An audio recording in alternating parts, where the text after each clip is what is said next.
The necessity of euthanasia, a pro-euthanasia argumentative speech. Euthanasia is defined as the act or practice of killing or permitting the death of hopelessly sick or injured individuals, such as persons or domestic animals, in a relatively painless way for reasons of mercy. The term had been used since 1605, and the said concept and its application can be considered as a significantly controversial one due to the fact that it is related to the decision on the life of an individual. There are different points needed to be focused on and discussed in relation to the subject matter. One of the most important issues in relation to euthanasia is the reason why this concept even came to be and is continuously applied in different parts of the world.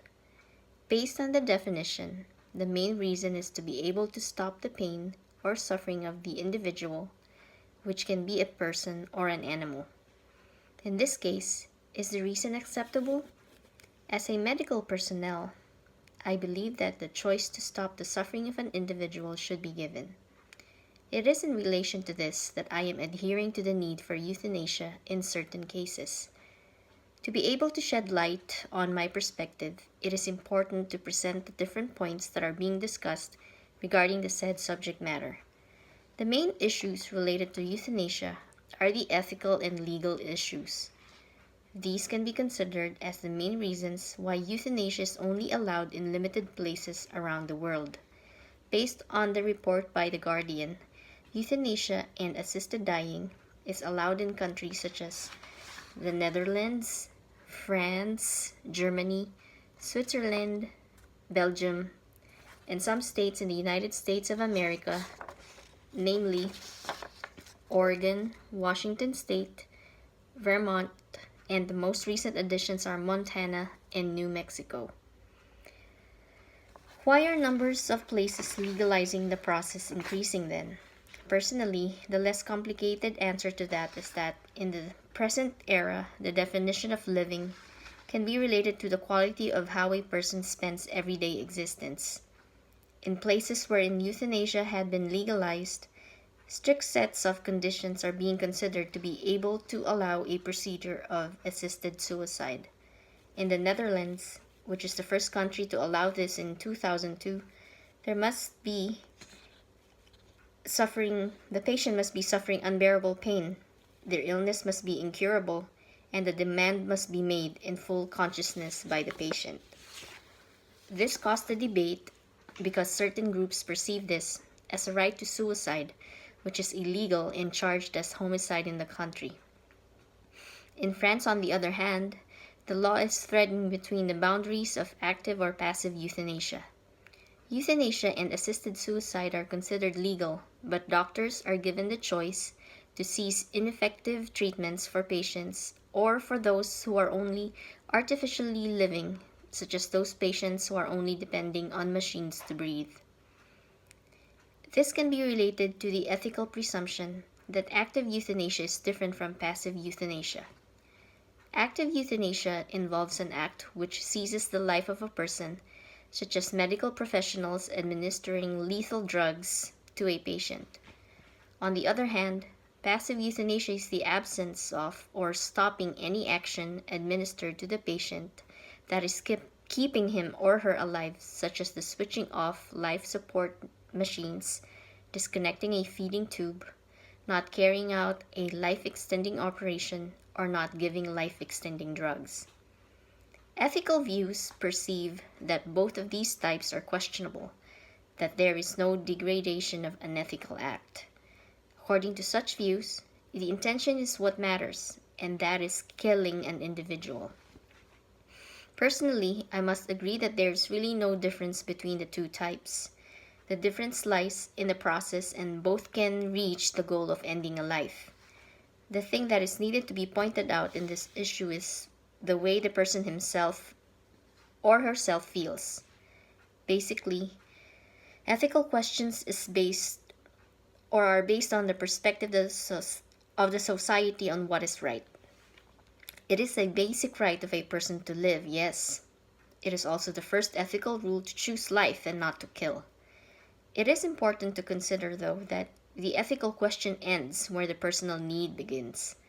If the person is in unbearable pain, can one still ask if it is right to choose euthanasia when it means stopping the pain? This is the main reason why the strict prerequisites are there. This means that when the only way to stop one's pain is to choose euthanasia, then is it not humane to do that? In the United States, euthanasia is illegal, but medical professionals are allowed to prescribe legal doses of medicine to terminally ill patients only in 5 states. These are the aforementioned states of Oregon, Washington, Vermont, Montana, and New Mexico. One significant case that can be presented in support of my view is the life of Brittany Maynard. She was a 29-year-old woman who had been diagnosed with a terminal brain cancer and decided to move to Oregon, one of the states that allows physician-assisted death law or the Death with Dignity Act. According to her, a choice like this means that she can die with the capacity to still make a decision. The terminal illness had taken a lot from her and can still take more. Being a strong woman as she is, and who had spent her life being a decisive and strong-willed one, she wanted to end it that way as well. Her main reason for being a supporter of the Death with Dignity movement is the fact that she is facing a definite death in a few months due to the rapidly growing tumor in her brain, and the process leading up or the waiting period would be debilitating and painful. In my opinion, her reasons are enough. This is what I mean when I pointed out the fact that euthanasia should be an internal decision. It should be based on the person himself. The family and other loved ones are only there for support. In terms of cases when the individual cannot make a decision, the doctors and the family are given the responsibility to do so. Another case is that of Dr. Peter Goodwin, who even helped in the legislation of the law in Oregon. This is a picture of Dr. Goodwin. He pointed out that the Death with Dignity Act, which was passed in 1994, needs specific requirements, such as certification from 2 different doctors that the illness can take the life of a person in 6 months. In addition, the person should be mentally healthy and is not depressed.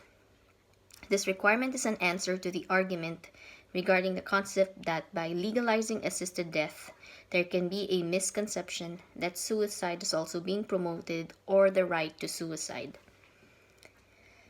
According to Dr. Goodwin, suicide is an impulsive and even violent act of ending one's own life in seclusion.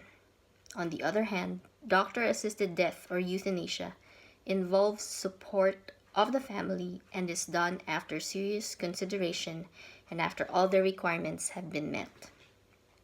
He himself had taken this route due to a terminal illness. In conclusion, the ethical and legal aspects work hand in hand, but in the end, it is still important that the person himself is given a choice. Euthanasia, doctor-assisted death, a do not resuscitate order request, or a request not to be attached to life-extending machines are included in the examples of the processes decided by a person himself. On a personal perspective, I do not think that a person should choose pain just because the society dictates that it is the ethical thing to do. Let us consider the fact that there are important and strict requirements before one can avail of this procedure. This, in my opinion, is the evidence that ethical laws are being seriously considered and even respected. In addition, the fact that it is legal in certain states and countries mean that being humane goes beyond the ethical grounds or ethical bounds.